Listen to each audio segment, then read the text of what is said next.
his way. Director O'Halloran, Here. Director Reza, Here. Director Seamson, Present.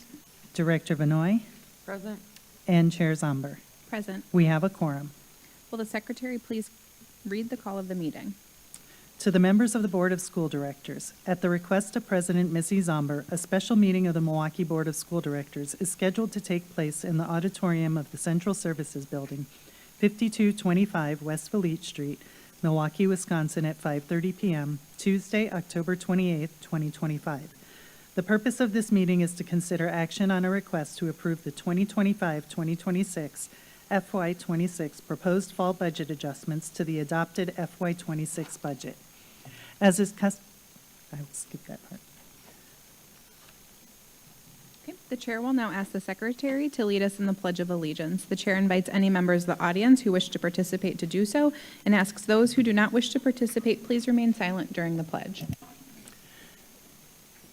pledge allegiance to the flag of the United States of America and to the republic for which it stands, one nation, under God, indivisible, with liberty and justice for all.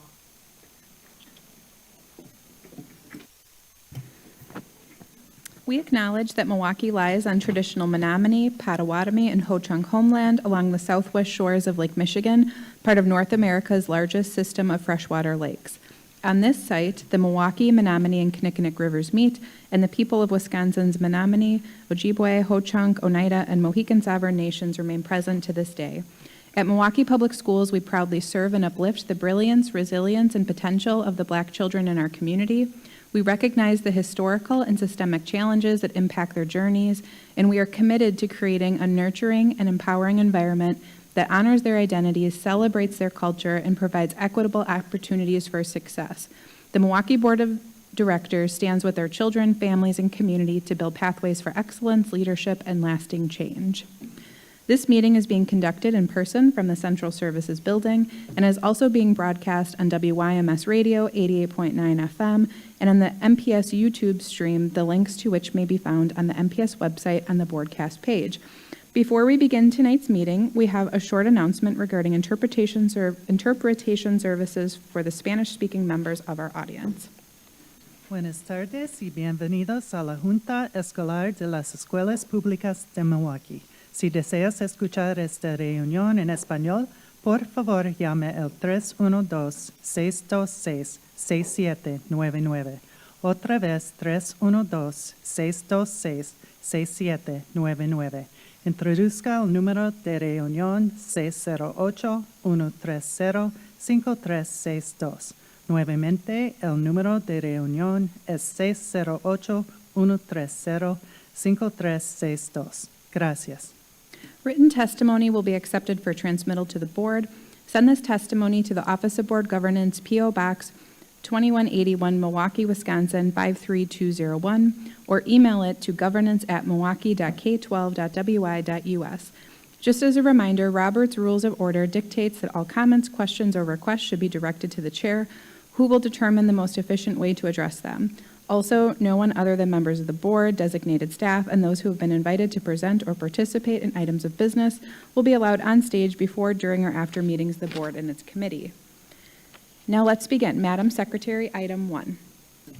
Item 1 is action on a request to approve the 2025-2026 FY26 proposed fall budget adjustments to the adopted FY26 budget. The recommendation is that the board adopt the fall budget adjustments as proposed and that the annual budgetary resolutions be adopted as indicated in attachment 5 to this item. As a reminder, approval of funds earmarked for the construction fund requires an affirmative 2/3 vote of the members present. Does the administration have any new information to present? President Zomber and members of the board, Brenda Casellia, Superintendent. I have with me Aicha Sava, Nick Sinram, and our partner Marquez Guzman from Baird. I want to thank you all for your partnership as well as we present our recommended final budget for the 26-27 school year. We're committed to providing a budget that maximizes our resources for students and schools and demonstrates fiscal prudence and responsibility to our taxpayers. This year's fall budget adjustment reflects a few key factors. On the revenue side, we are up about $52 million. Approximately $20 million of that is increase in special ed funds from the new state budget, And there is a $32 million increase in state aid, thanks in part to our voters who passed the referendum. On the expenditure side, we are reducing our vacancy adjustment by about $22 million so that we do not count on vacancy positions to balance our budget. And so we better prepare for next year's budget. And finally, we are reducing expenses by about $11 million to align to lower enrollment. The amended budget has 54 fewer full-time equivalent positions, but it should be noted there are no layoffs. For the taxpayers in the community who have graciously supported us in approving 2 referendum, the bottom line is a 2.95% increase in our property tax levy.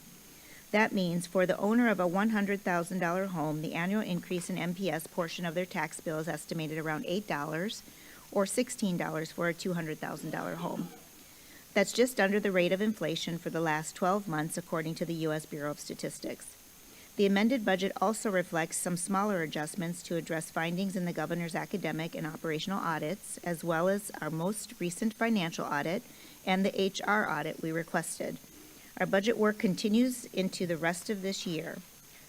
We look forward to continuing our responsible budget practices as we prepare for the 26-27 school year with centralized staffing to ensure greater quality, equity, and access to programming for all of our students. We look forward to your continued feedback and partnership in the coming months. I'll turn it over to Aicha Sava, our CFO. Good evening, President Zombor and fellow board members. Tonight we will be presenting to you the 25-26 budget. I will be handing it off to Nick Sinram, our budget director, and I will sprinkle in our forward-coming budget for the future. Thank you. President Zombor, board members, good evening. Nick Sinram, budget director. Before we dive into the fund, I'd like to just take a quick moment to reintroduce our partner, Marquez Guzman from Baird Financial Consultants. They have been an excellent partner and provided great guidance as we develop, develop our budgets and especially on the revenue side. So thank you, Mr. Guzman, and thank you to Baird Financial Consultants.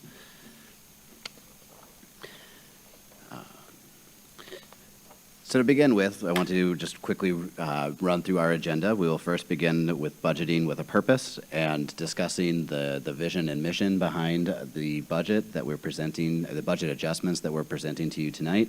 We'll do a brief discussion of the background and challenges facing Milwaukee Public Schools from a financial perspective. We'll also then dive into the nuts and bolts of the fall adjustment and the administration's recommended adjustments. And then finally conclude with a few slides looking ahead at some of the developments facing the district and our budgets in the near future. Budgeting with a purpose. The adjustments to the adopted budget aim to live within our means and focus every dollar towards supporting students. The administration has clearly heard you as well as the community as we work to right the financial ship and live up to the expectations that we continue to be good stewards of the taxpayers' dollars. While doing this, the administration is prioritizing academic achievement with a focus on improving literacy, creating safe and welcoming schools with an emphasis on equity, and as well as ensuring that everything we do is with a lens of efficiency to ensure that our efficient operations can provide the most resources for our students. And here you see a quote from Spring. MPS must make systemic changes to ensure students, particularly the most vulnerable, are at the center of every decision. And in my time working with Superintendent Caselius, I know that that is a goal that we live and strive to make a reality here at Milwaukee Public Schools. Many of you are familiar with the challenges that the district faces, but for the public's benefit, I'd like to review them at least briefly. First, the state has decided that it's appropriate to limit your authority with revenue limits in order to control property taxes. While some might agree with this political position, it creates significant challenges for you all when trying to raise revenues for the benefit of our students. Also, we know that the district receives limited special education funding from the state, and we're constantly advocating to increase that funding that comes to our students with the most needs, and they're often the most vulnerable in our community. State funding has not kept pace with inflation. We know that this is a challenge, and I think that the viewer, the public viewing at home can appreciate that if you don't have an annual cost of living adjustment to your salary, it's very difficult to keep up with your household expenses as we're all seeing rising inflation. That challenge is faced by the district as well. Finally, there's uncertainty around federal funding for education, and I think that it's important that we continue to make prudent decisions regarding our finances so that we can be prepared to weather any storm ahead, regardless of action taken at the federal level around education funding. This slide shows the revenues in the school operations fund that are controlled by the state revenue limits. It's the largest of the two are our state equalization aid and local property tax levies, but our computer aid is important as well. This next slide shows a familiar chart for most of you. The blue line is the rate of equalization aid, or the amount of equalization aid received by the district, whereas the gray line shows how much the district would receive had the state funding kept pace with inflation. And again, very challenging for most households as well as the district. So next I'd like to move into the nuts and bolts of the fall adjustment, starting with, why does the district adjust budgets in fall? So first, we have of course, we have the need to balance our budget to live within our means and use our resources wisely. So for the district, that means living within the equalization aid and revenue limits provided to us by the state on October 15th. This is one area of our budgets that we've worked in very close partnership with Baird Financial Consulting. We begin this process in January as we do our own internal projections, and then as we submit our budgets to the Department of Public Instruction, we receive an aid estimate in July, and only on October 15th do we receive the final aid allocation. It makes for a very tough timeline to work in. We also have the need to adapt our budgets to enrollment changes at our schools. So as students maybe make differing educational decisions, decide to attend one school rather than another, or one program that interests them, we make budget changes to deploy the resources needed to follow those students to wherever their families have chosen for them to get their education. So that creates the practical challenge of needing to shift teachers, paraprofessionals, and other resources to where they're needed most. Finally, we adjust budgets to address any emerging needs that we were not aware of in spring, and address any concerns that principals have with their individual operating budgets. This next slide shows the fall adjustment timeline for the viewing public. So the process begins right away when school starts. The budget analysts on the budget team meet with their principals. They each work with about 28 principals currently, and they assess the needs in their building as they're changing to the new realities of the start of school. That process then continues as we finalize our enrollment numbers and submit attendance to the state as of the third Friday of school. And that is done because those are the numbers that DPI bases our aid allocation on. So in the state of Wisconsin, the dollar follows the student, and the state makes that change, and so we work to prepare for that all the way through third Friday. Then the state provides that allocation on October 15th, and we have to then balance our budgets to make sure that we are living within that allocation provided by the state. Finally, you all choose to consider the budget on October 28th, and you must submit the property tax levy to the city of Milwaukee for collection by October 31st. This slide shows a visual representation of our enrollment trends in recent years, and the next slide will show a detailed breakdown, but it's nice to see the bar graph for us visual learners. Here you see the detailed breakdown by school type as well as year, and then our traditional schools as well as our partnership and charter schools.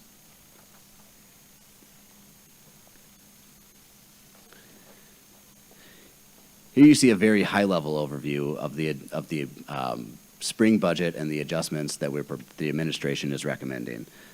So first, at a very high level, we'll be recommending increasing revenues and expenditure budgets in school operations and Fund 46, as well as increasing revenues budgeted in the Milwaukee Recreation or the MPS Extension Fund. Finally, there was a net change of 54 FTEs. This reduction was intended to right-size staffing levels to declining enrollment or under-enrolled schools, typically by reducing a limit of vacant positions. The next slide shows a little bit more detail. So you see on the left, every MPS fund, these correlate roughly to DPI WOOFR funds as well. The bulk of the district's funding is in our school operations. Significant funding is available to the district as well through our grants or categorical funding. Those are not underneath the revenue limit. We also then have a school nutrition fund that provides meals for our students every day, as well as our long-term capital improvement trust, or Fund 46, the Milwaukee Rec or Extension Fund, the district's debt fund, which is for repaying previous loans that the district has taken largely to implement facilities improvements, and then finally our construction fund.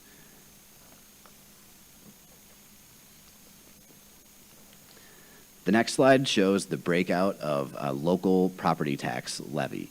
So the district is a taxing jurisdiction and collects local property taxes from City of Milwaukee residents and uses them to fund 3 of our funds currently. The largest share goes to our school operations fund, followed by debt and Milwaukee Recreation. It's noteworthy that the total levy in 2025 was just about $414.8 million, so easy to remember, 414, which is we're recommending a slight increase right around inflation of 2.95% year over year. Presented, if you would do the similar comparison of the total tax levy from fall to spring, we're recommending a modest 0.7% increase. This would mean a 2025 to 2026 mill rate of $9.54 compared to the 10.09 that was projected 2 years ago when you considered the referendum.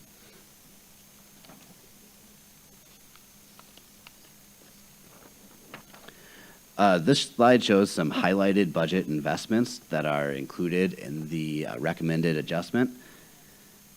First, we'll see there is approximately $4 million dedicated to supporting school-based budgets through the critical needs process, often referred to by our schools and principals as a stand-up request. These are requests that are in addition to the schools otherwise, allocated, the allocation that they would otherwise receive based off our normal rules or normal funding formulas. These requests kind of bubble up from principals through the administration as we make the tough decisions of where to allocate our limited resources to the greatest need. This is in addition to approximately $3.7 million that was already approved in the spring budget.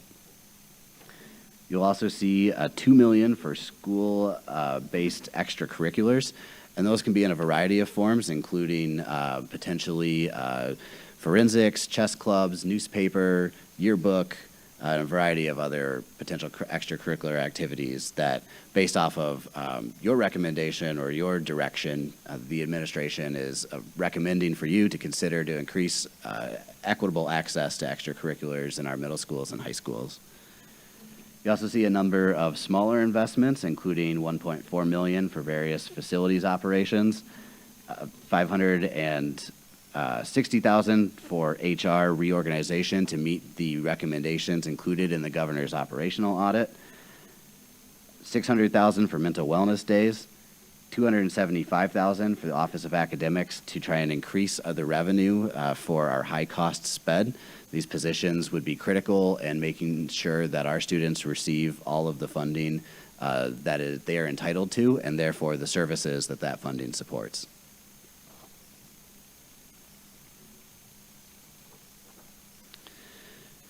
As you know, the district and our students have been in the next moving forward in the next state biannual budget, the district anticipates receiving an additional reimbursement.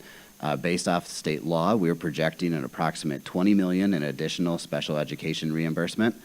This would bring the state's commitment to reimbursing our services from 30% to 40%.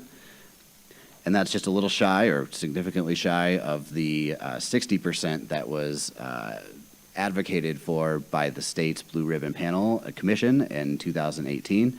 And we continue to aggressively advocate that the state live up to that funding reimbursement level. Because, as you know, we have significant special education needs in our district. Excuse me. As previously alluded to, the adjustments in this budget would right-size our staffing levels to our lowering enrollment and especially reducing vacant positions at under-enrolled schools. So we're constantly reassessing our staffing levels to ensure that our students have the resources that they need, but also that we can be good stewards of the taxpayer dollars and use only what we are critically in need of. We are considering all vacant positions in our search for repurposing dollars to invest closer and closer to our students. As mentioned before, there is a net change of 54 positions, but it's important to note that that change was done without any layoffs.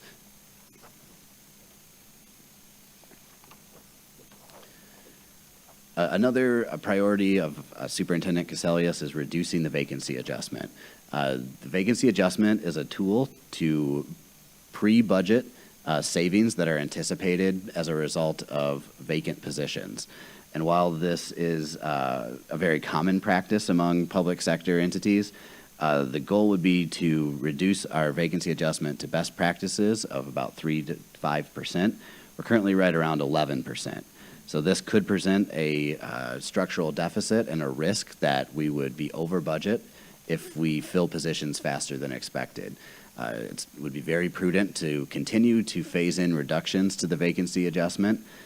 This year, taking the total amount from approximately 76 million to about 53 million. So it would be a very significant step towards reducing that vacancy adjustment and closer in line with best practices and really ensuring financial prudence of the district.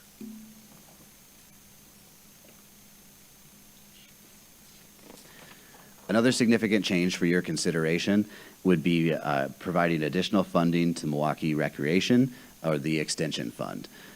Currently, the district is proposing increasing revenues well beyond our current budgeted expenses, with the idea that we will be prepared to weather tough times ahead and also give us the flexibility to fund resources, services, as well as potential capital improvements to our rec facilities and provide equitable access to all of our services. This would allow for the potential to have increased fund balance in anticipation of future funding constraints, while at the same time responsibly managing the total tax burden on Milwaukee residents to a very reasonable and predictable rate of inflation, all while creating greater equitable access to facilities and services.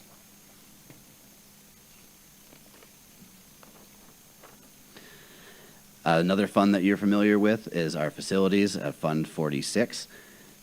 The Fund 46 is accesses resources currently in our long-term capital improvement trust, very prudently invested under guidelines in Wisconsin state statute, and the expenditures are reported in DPI Fund 46 specifically for capital improvements.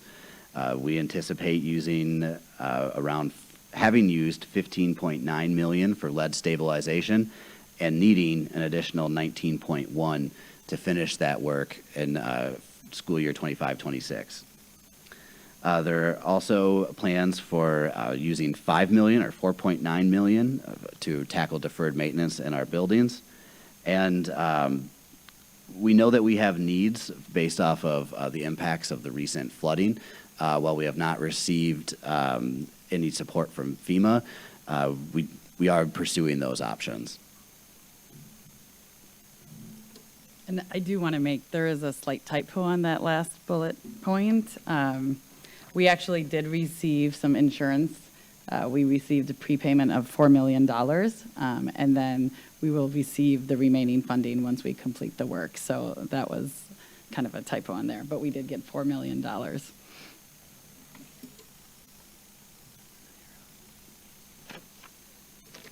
was my slide. And then looking ahead for the future, we will be bringing recommendations forward as the administration as we look forward to FY27 or school year 27 as we move towards centralizing budgets. We will be bringing forward some key assumptions that we are currently working on, kind of like the benefit rate and average salaries.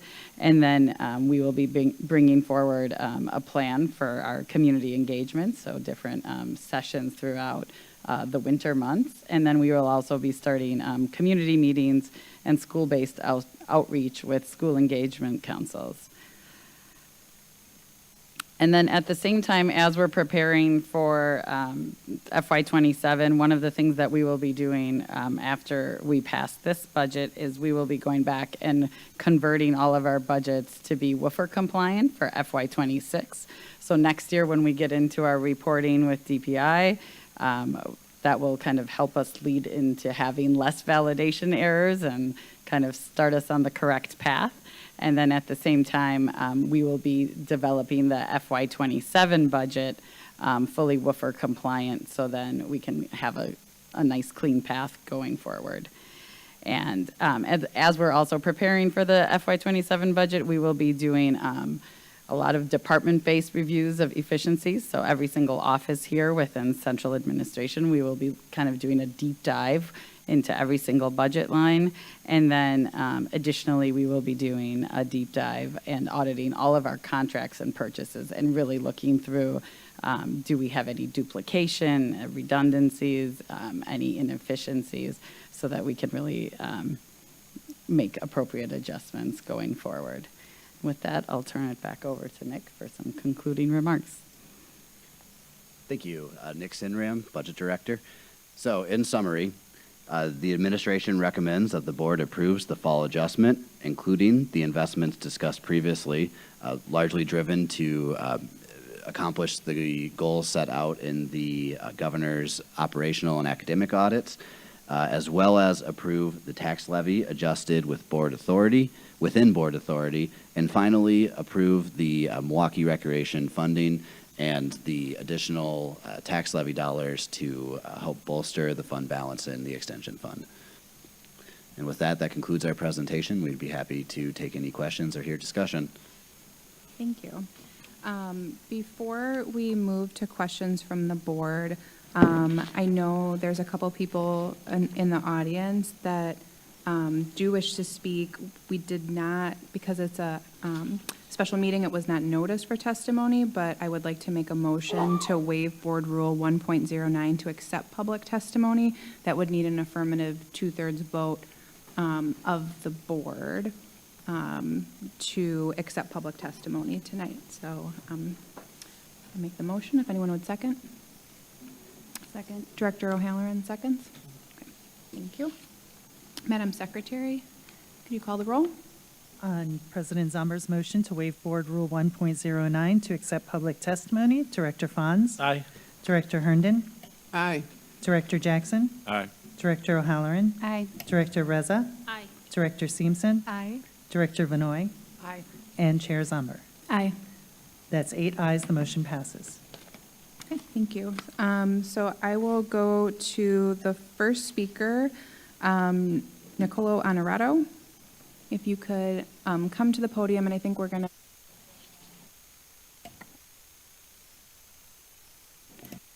Jill keeps We're cutting just- me off. we're gonna turn that We're going to podium turn around. the podium around, and we'll make sure you get your time on there.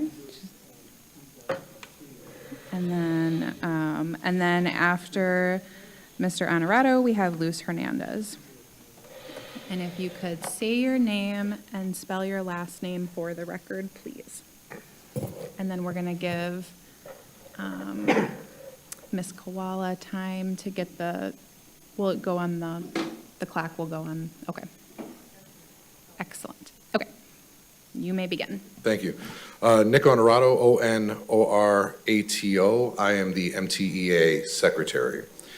I'm asking all board members to vote yes on the $2 million budget adjustment for the student extracurriculars. MTEA has reached an agreement with MPS administration on this. MPS students deserve equitable access to extracurricular activities that enrich their education, social, physical, and personal growth.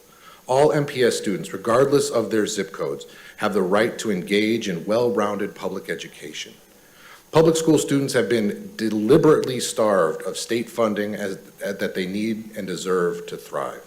State funding for our students have failed to keep up with inflation and has significantly reduced equitable opportunities for students to engage in extracurricular activities that would enrich their education and personal development.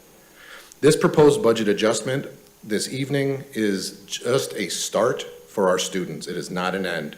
Our students deserve more from the state of Wisconsin, and MTEA is committed to fighting for dedicated funding, fair staffing, and stronger policies that remove systemic barriers and guarantee all students have the opportunity to participate in extracurricular activities, including athletics, performing arts, music and art clubs, publications, student government, forensics, academic clubs, service groups, hobby clubs, and more.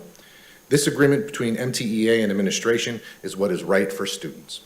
Thank you. Thank you. Luz Hernandez.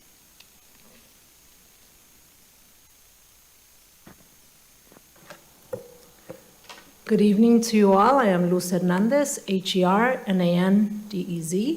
and I am the MTA Vice President. I am asking all board members to vote yes on a matter of fairness for workers.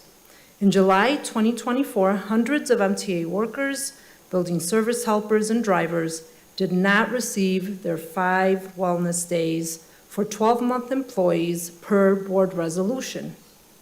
MTA brought this issue to meet and confer with administration, and we are glad to report that after meeting and conferring with administration, we have an agreement that all 12-month employees should have been provided with 5 wellness days in 2024, and we have an agreement to make these workers whole. MTA is asking the board and administration to guarantee that this additional pay be on the first paycheck in November. Thank you. Thank you. Okay, with that, we'll move to board members. Director Fons. So, am I on? Yes. When I look at the budget, you know, we tend to get into the weeds a lot. But one way of thinking of this is the United States economy is about $27 trillion now.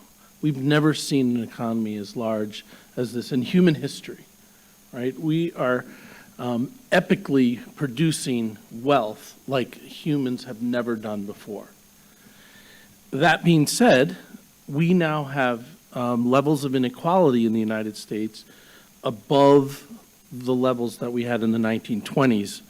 And when you teach United States history, I am now, we talk about how that inequality can create a collapse in the economy if there isn't sufficient demand within the economy.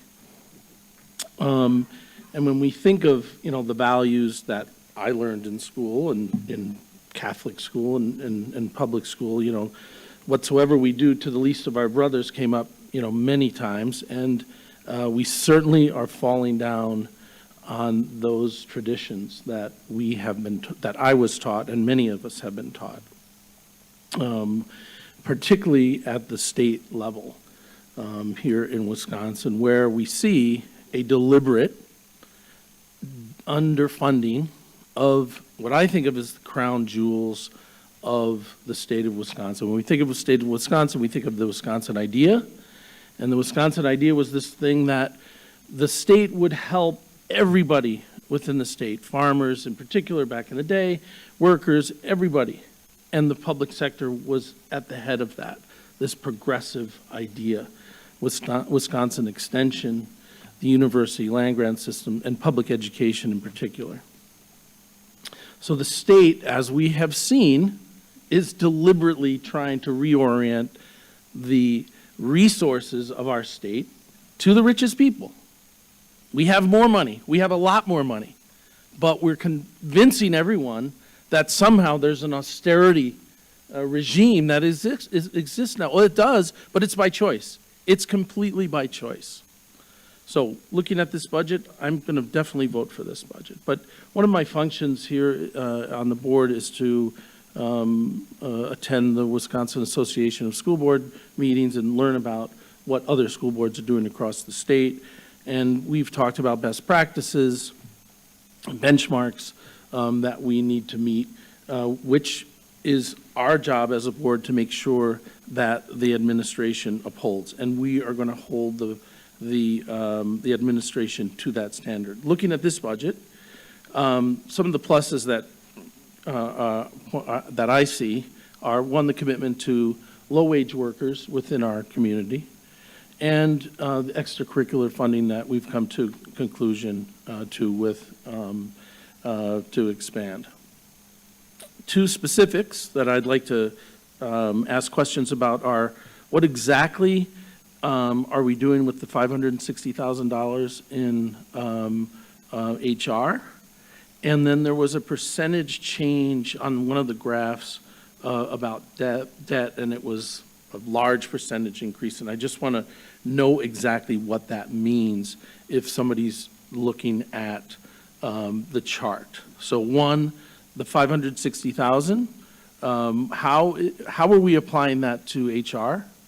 And then two, this percentage change on the chart. Thank you, Director Fons. Can you clarify the percentage change in the chart? It says 560. So it's the percentage change for Sorry. the HR item? Sorry? Or is it a different item? Is it related to the HR? No, that's different. It's for our overall debt in What page? 14.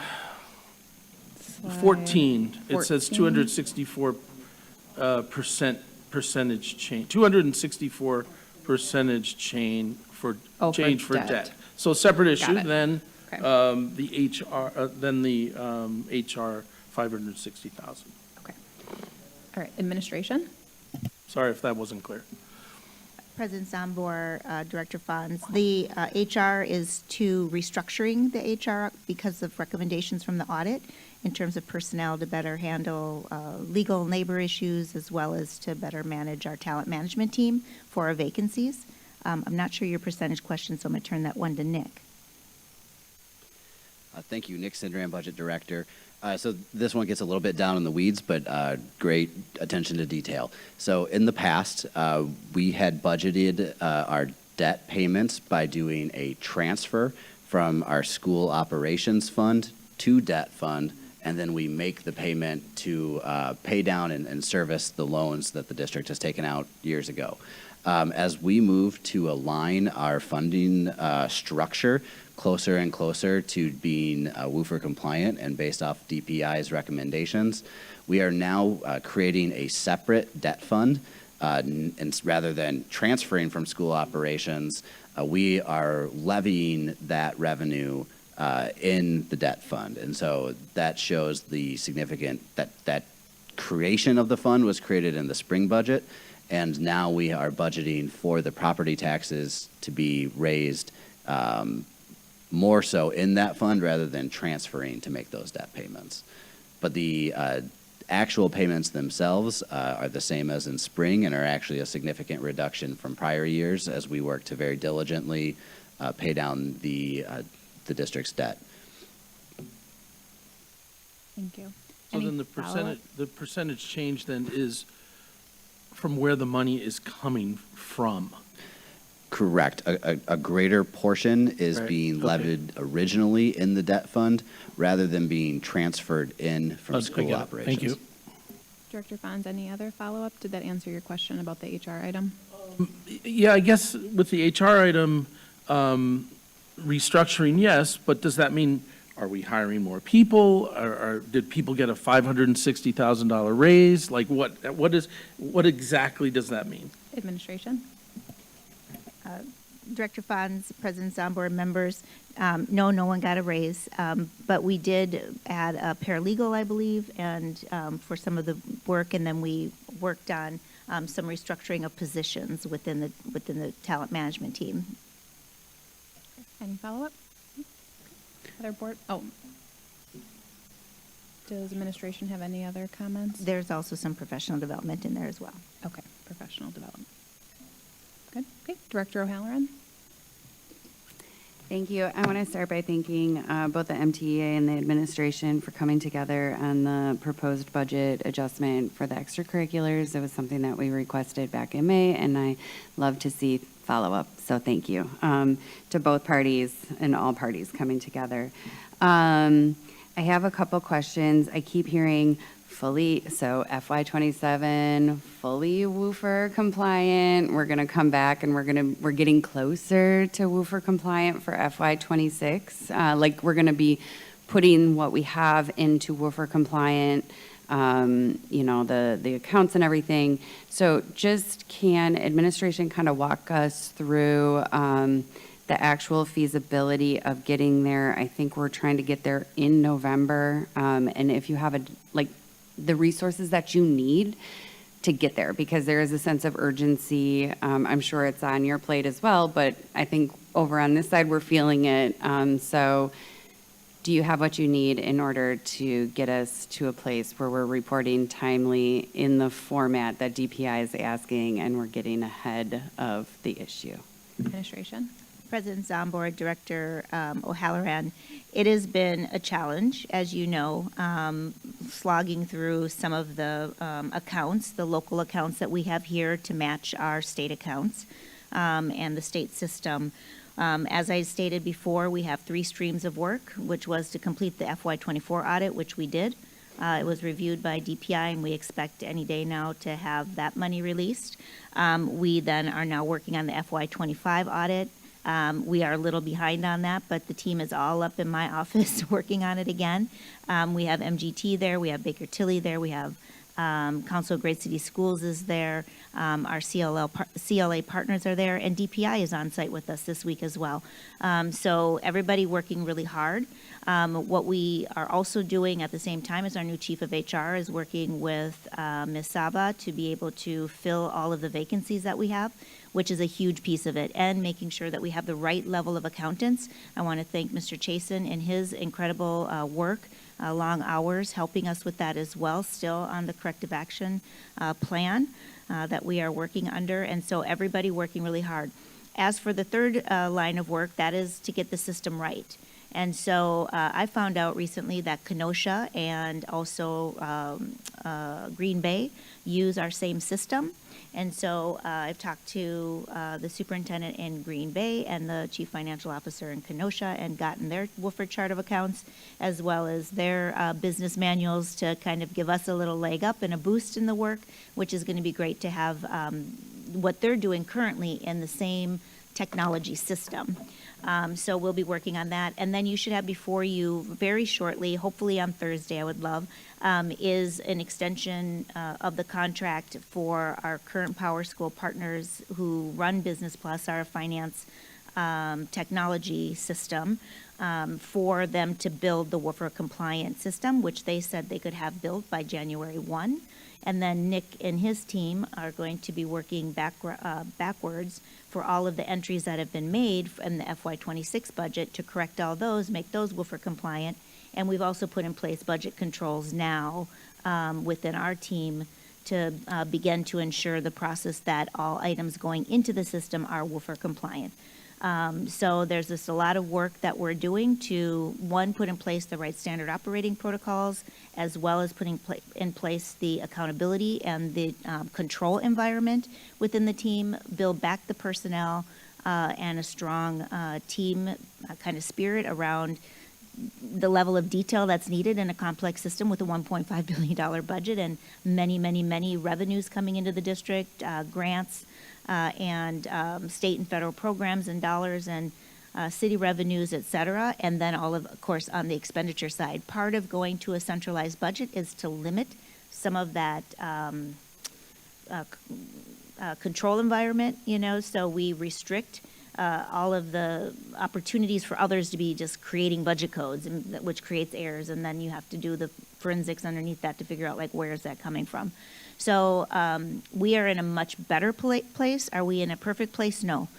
We have more work to do over the next several weeks. We are rushing toward the deadline of December 15th to be able to finish our FY25 audit on time, and then we'll be in good order. And then if the contract is approved by the board for Power School in the next day, 2 days, or whenever we can get it to you, then that work will commence, and we will be on building the new system. And hopefully, cross our fingers, that will be ready January, mid-January, and depending on how far we get behind getting this contract approved by you. Any follow-up? I have two other questions not related to for compliance, but I do want to thank administration and just if there are additional resources needed from any other, departments that we can lend. We only have two, really, but I think that this is really kind of the most important thing right now for me. It is making sure that we are accountable to the deadlines, that we are compliant with those deadlines and accountable to our constituents for delivering timely, correct information. So I want to thank you for all of the work going into that. If I can just ask my other two questions not related to that. So slide 15, I just want to be clear. We say we're adding $4 million for standing up as we talk about it. And I think you in the presentation said that's on top of an additional 3 point something that was in the budget. And so can you just take the opportunity to explain for those outside of the MPS bubble what standing up means and confirm then, is it 7.7 overall then? Administration? President Zambor, Director O'Halloran, I'll have Nick talk to the technical in just a minute.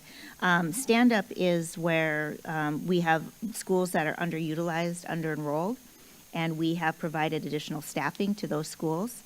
We did so at the tune of $4 million last year, or am I backwards? 3.7 million last year and for this fall. And that's so that we can, one, state a class size and not combine, class sizes really huge, where you might have 20 and 20 in one class. So you're going to fall under class size, which then means you don't have the extra 7 to pay for the teacher in that classroom, for instance, and you have, and you don't want to go over class size and have 40 kids in a class. So we stand those up, right? So we provide additional support. Or you have classes where there's 5 kids in a classroom, but because we think it's educationally in their best interest, and the other section is at 25, and it's a bilingual class or a dual enrollment class on the other side, it's, or a monolingual and a bilingual, it's like the variance is there. So there's different ways that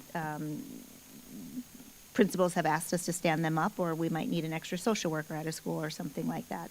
So those staff have been added when it wasn't budgeted originally because they didn't get to their enrollment projection. That's a lot of money to be spending, nearly $8 million.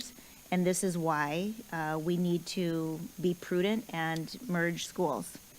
And it's a really important way to give opportunity and access to students when we have enough students in our schools to be able to give them. It also makes it really hard when we have small schools to have a 0.2 FTE at one school and another 0.5 at another school and another 0.3 at another school. People don't want to take a half-time job or a 0.2 job and go to 5 different schools in a day. So that makes it really hard to staff. And so we want to make sure our kids get art and music and PE, and that they have classroom teachers, full-time classroom teachers and full-time social workers and counselors. And we can only do that when we have full buildings. And we shouldn't be spending $8 million to stand up schools, but it's been the past practice. And we're going to hopefully be able to not only right-size the district in this budget, but we'll do so in the next couple of budgets as well. Thank you. Thank you. I don't know if you want to add anything to that, Nick? Nick Sinram, Budget Director. I can add just a little bit of context that officially the requests are called critical needs requests. They're submitted by principals historically through both the spring and the fall adjustment process. And so those requests stand up would be slang or colloquial for like a support or a critical needs request. Those requests are made by principals, and they filter up through the administration and are ultimately approved by the superintendent. And typically, as Dr. Casellia stated, they are often at under-enrolled schools where, because of the enrollment situation, the needs are greater than what the typical funding formula would supply. And so these are often positions that are requested by principals in order to meet critical needs or ensure equity. Thank you. Any follow-up? No, I do want to thank you for that explanation. I think that was when I first enrolled my son in kindergarten. I remember that was the first time I heard point, like, oh, this is, well, we have 0.3 gym, and it was just a concept, he's my oldest, and I was like, I have never heard this concept, and frequently when there is just a point person like that assigned, when we can't fill that, then it just means like the kids go without, or, so it is a really difficult concept, a really difficult conversation to be having, but I appreciate the transparency around that because I think it adds context. And then one more, and then I promise I'll be done. Then I'll go to the other side of the stage. So it's not, it wasn't really specific in here in the presentation, and I'm not asking for an adjustment tonight, but I did speak at the county board hearing last night because there are proposed cuts for transportation in the MCTS, and some of those may impact some of our students. And so I'm not asking to necessarily allocate funds tonight through an amendment or anything. I think the county board and MCTS are currently considering, what the future looks like. So I think it would be hasty for us to carve out funding when we don't know what's going to happen. But in particular, cutting the 55 would impact Reagan. There's a lot of students who rely on that east-west bus line on Layton to get there. So just in a longer term, I think there was a slide that had assumptions, so I promise I'm tying it back to our presentation tonight. And so one of the assumptions that I hope that we can, just a seed I can plant, is that it is really mutually beneficial when we can have MCTS and MPS working together to find creative solutions. MCTS is cheaper than yellow busing, and I think all of the county benefits from a robust public transportation system. And so if we can kind of think about, the future, I think it really, just want to have that in the back of our minds and how we can work together for the future. So that's it. Thank you. President Zambor? Oh, yes. Director O'Halloran. Good news, you already approved a contract with Formative, who is working with us as strategic advisor. They're going to be doing a study with transportation, a small one specifically on city transportation. We had met earlier this year with them to see where are the efficiencies that we could create with, our county partners, not city. And so that study is going to be done, as well as an enrollment projection study that's going to be done as well, so that we can have more accurate enrollment projections for our budgeting for FY27. Thank you. Director Jackson? Yes. First, I'd like to say thank you to MTA reps, the Vice President as well as Secretary, in particular the Vice President with policy oversight that we've seen with our building service helpers with the wellness. So that is truly our fault right there. I sincerely apologize for that. That will be remedied for sure. My question, and it's just with the numbers dealing with the funding from, was it the $4 million from FEMA or our insurance that we received? And what's possibly estimated to come? President Zambor, Director Jackson, members, we have not received any funding from the FEMA. Okay. We received $4 million from insurance, and we do Okay. anticipate, hopefully, as we make more claims, that we could see even more realized revenue coming, reimbursements coming from that. As for the first question, you were talking about MTA and the payouts. Yes.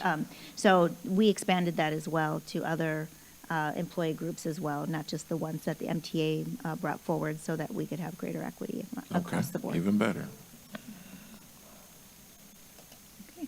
Do other board No, members thank you. have? Okay, thank you. Comments, questions? Now is the time to ask, because we will need a 2/3 vote of the members present tonight for, and then, okay, Mr. Chason. Thank you, Chair Zambor, Matt Chason, OAE. I want to thank and acknowledge the administration for the transparency that they offered with respect to the increase in the recreation levy.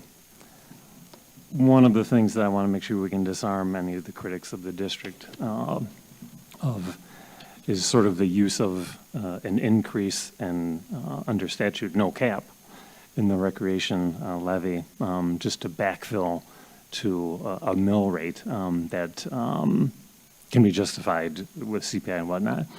I was wondering if the administration could share maybe any other additional details they might have with respect to capital improvements, deferred maintenance, or new buildings that might be on the horizon with the use of these dollars? Administration? President Zambor, Mr. Chason, and members, we have a lot of use for that. One, I think the current reserve is around 30 million. We have encumbered about 70 million for the major project on the northwest side of the city.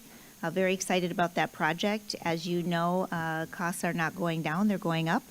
And we need to make sure that that fund is prepared to be able to handle that. As well as, you know, I can't go anywhere in the city and people aren't talking positively about the rec program.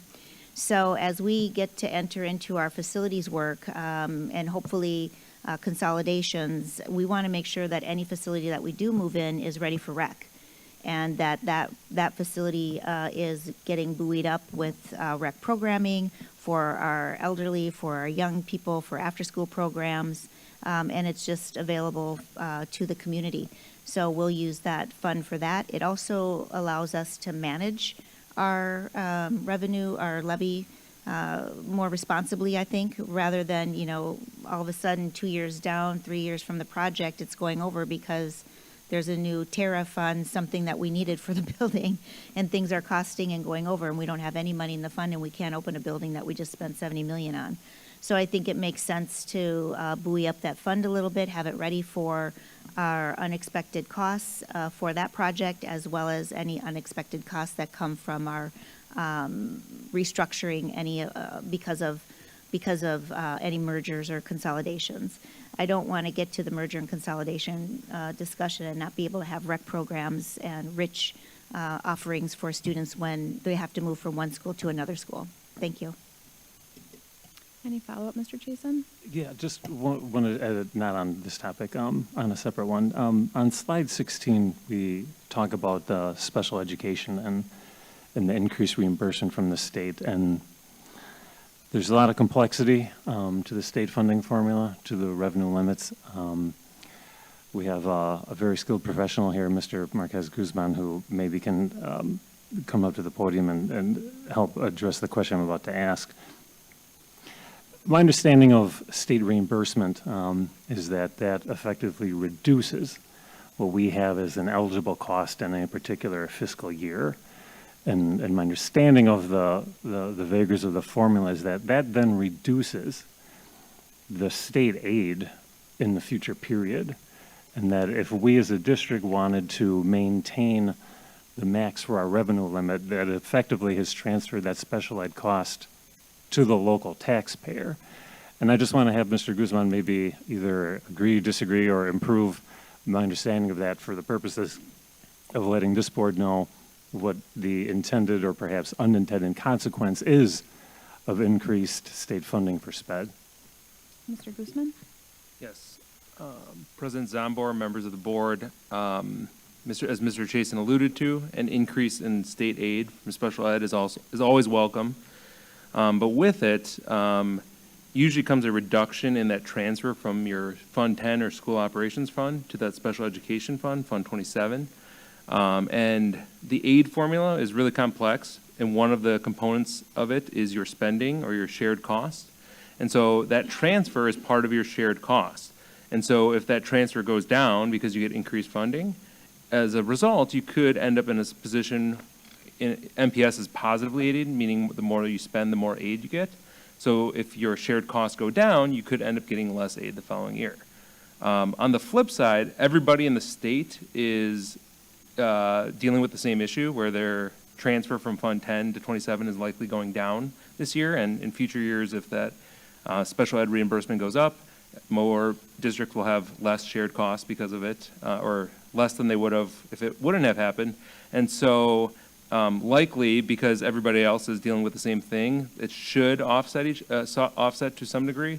But it is a concern or something you should be aware of and model as you look to future years and what's going on with your special ed reimbursement. Additionally,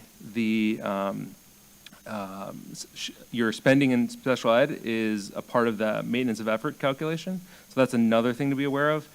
You know, I don't know if it provides any comfort. Every district in the state is going to be dealing with the same issue, so you'll be in the boat with everybody else. So the state DPI will provide guidance on that, but it's just something to be aware of, not only aid, but also maintenance of effort for special education spending. Thank you. Any follow-up? No, thank you. I wanted to raise that here because as we talk about lobbying at the state legislature and any other policy guidance that we want to work with our partners at WASB or otherwise, this is one that may be worthy of consideration. Thanks. Thank you for raising that. Do other board members have questions or comments? I do just want to make a couple quick comments. I appreciate the putting the $15 minimum wage amount in for recreation employees. I also appreciate the wellness, the money put in there for the wellness days. I think it's an important lesson for the board. Both of these items are items that we have essentially written resolutions for in the past, but because we wrote resolutions and didn't follow up with policy, or like there were gaps in the resolution. So, you know, you're trying to do a good thing and then there was oversight. So I really appreciate the administration kind of rectifying both of those gaps to make sure that everyone is lifted up together. And then I just do want to ask a quick question for transparency around sorry,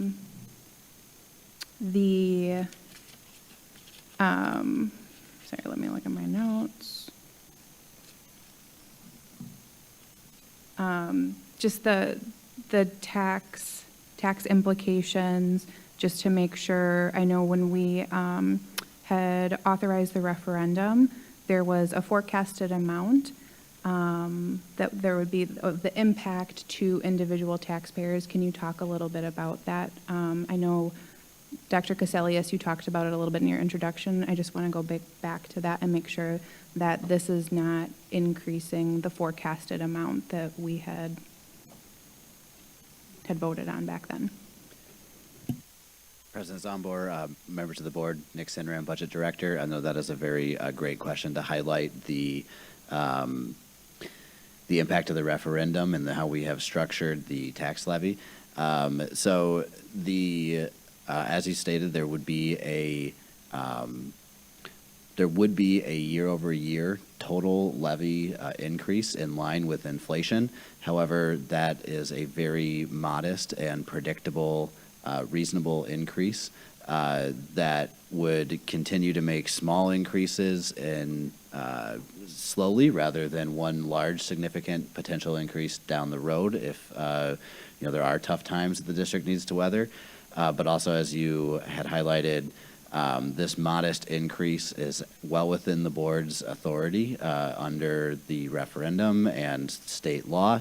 It also would be a significantly lower mill rate that you would be enacting compared to what was projected 2 years ago when the referendum was passed. Thank you. That's helpful.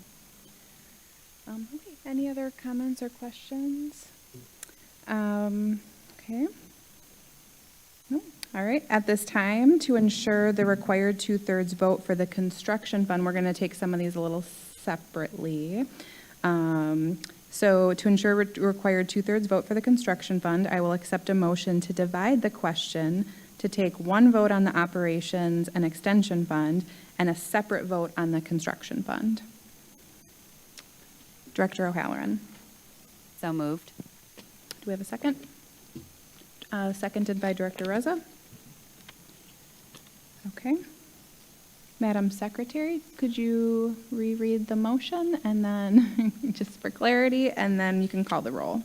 On Director O'Halloran's motion to divide the question to consider the school operations and extension fund separately from the construction fund. Director Fons? Aye. Director Herndon? Aye. Director Jackson? Aye. Director O'Halloran? Aye. Director Reza? Aye. Director Seamson? Aye. Director Vanoy? Aye. And President Zomber? Aye. That's 8 ayes, the motion passes. Okay. Madam Secretary, would you please read the resolution? Oh, wait, well, now we need to we need to do the vote on one, or are we going to go to the school operations and extension fund, and then we'll vote on the construction fund, and after that? That's correct. I'll read Okay. the resolution in, and then you can vote on that one, and then we'll do. And then we'll the go to other one separate. construction. Yep. Okay, thank you. So on the school operations fund, be it resolved that pursuant to the provisions of Section 119.46 Wisconsin statutes relating to the school operations fund, the Board of School Directors hereby advises the Common Council that the amount of $1,306,549,613 will be required for the operation of the Milwaukee Public Schools, for the repair and keeping in order of school buildings and equipment, and the making of material improvements to school property during the 2026 fiscal year. In addition, pursuant to action taken by the Board of School Directors at its regular meeting on September 22nd, 2011, the Board of School Directors is required to advise the Common Council that $1,306,549,613 will be required for the operations of the Milwaukee Public Schools, and that a total of $352,418,941 thereof is to be raised by a tax levy on all real and personal property in the city of Milwaukee, subject to taxation for Milwaukee Public School purposes in 2026, pursuant to the provisions of Section 65.07, Parent 1, Parent E, Wisconsin statutes, said amount to be raised by tax levy being in addition to the money to be received from state aids, shared taxes, and from other miscellaneous sources. On the extension fund, be it resolved that pursuant to the provisions of Section 119.47 Wisconsin statutes relating to the extension fund, the Board of School Directors hereby advises the Common Council that the amount of $39,390,496 will be required for the maintenance of playgrounds, recreation centers, and similar activities during the 2026 fiscal year, and that $74,628,650 thereof is to be raised by a tax levy on all real and personal property in the city of Milwaukee, subject to taxation for Milwaukee Public School purposes in 2026, pursuant to the provisions of Section 65.07, Parent 1, Parent G, Wisconsin statutes, said amount being required in addition to other miscellaneous sources.